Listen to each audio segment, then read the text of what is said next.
Hi everyone, it's David tuning in, the long lost son slash brother slash grandson, tuning in after, oh, probably like what, 2.5 weeks that I've been gone. So sorry about that. It's been admittedly a pretty frantic 2.5 weeks. My last week in Turkey was good, but I was studying for a test, and after that, running around trying to find a passport that mom and dad were kind enough to send to me through the mail service, and it ended up showing up. I think 3 hours before I had to be at the airport, which was a great relief and wonderful intervention of God and all that sort of stuff. But at the same time, made for a pretty stressful weekend on the whole. But praise God, I got here. I was able to get my passport and start moving forward on becoming a more semi-permanent resident in Spain. So that's been very good. I'm in Madrid, so that's great. Getting back to the La Rioja wine, which is, of course, very good and something I miss a lot. This is my second glass, so, expect a more animated video this week, I guess. So I'm just glancing at my little list here. Got a haircut, long overdue for that. I didn't like it after the first few days, but it's kind of like warming up to me, or I'm warming up to it a bit now. And this week, actually last week, sorry, this is halfway through my second week here. Last week was just a mess. I really adjusted my expectations. I was hoping to get housing near the Buen Retiro, which is this really huge, famous park, and that didn't work out. October is just a really bad time to find housing here. It seems that all of Europe, literally everyone, is trying to find housing right now in Madrid. Like I had a schedule to see a place that I made less than 12 hours in advance, and it was gone before, I was even able to see it. And it happened a lot. Eventually, I figured out that what you have to do is sit in front of the computer and every half hour check to see what new housing options are put up and, try to be the first one to see a place. And if you like it, don't, if you like it, take it. And if you don't, that's fine. I ended up taking the third place that I saw. The second place didn't want me. And the first place I didn't want. So in the end, it worked out. So I'm a bit far from the center, which is going to be kind of a drag in terms of meeting up with the other fellowship or Fulbright people and other things like that. But on the plus side, it really is a different side of Spain. It's people have told me again and again, and it seems to be the case that it's more of a manual labor or worker type place. It's also heavily populated with Roma, that is gypsies. Um, and For the most part, I've actually really kind of liked it. It has this sort of despairing quietness to it, like a lot of, going up and down the one of the main drags here, Avenida de Pablo Neruda. There's a lot of stores that are closed or that have partial hours, and there's a mall, really nice, just like 2 blocks from where I am, grocery stores, two different grocery stores, like 1 block from where I am. So I mean, the location's great. I'm also like right behind a cultural center.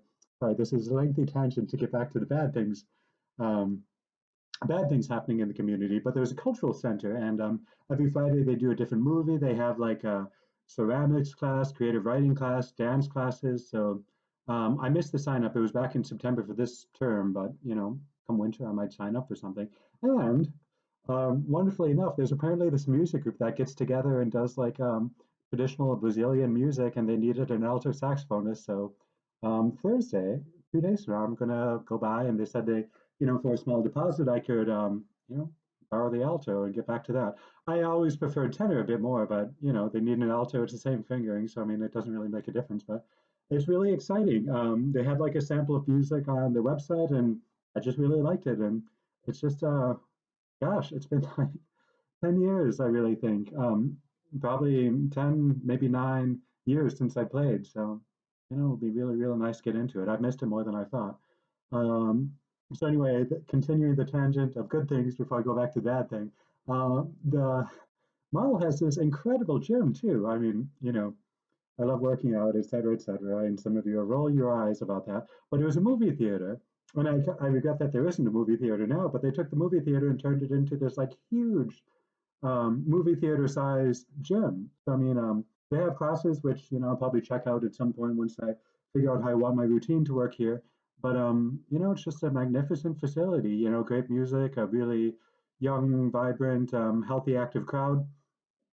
So I mean, for the supermarkets, the gym, the proximity to the culture center, the fact that I can get to the Biblioteca Nacional, which is the National Library, um, every day in 20 minutes, just hop on a train and it's like 2 stops from here. Um, I think it's actually a pretty good location. Now, all that withstanding, like I said, it is kind of an economically depressed region. Like the mall that I was talking about is great and I love it, but I've never seen it full. It always seems to be kind of, you walk by and you run into at most 10 other people, from end to end. Granted, I haven't been there on weekends yet, so that might change things, but it is kind of sad. I've also been warned that, because of the population of, Roma here, that it's a bit more dangerous. But, I have a couple of friends here who, weirdly enough, I knew one was here, which is one reason that I decided to come live here to be close to at least one of my friends. And lo and behold, another friend lives not too far, probably just 10, 15 minutes on foot.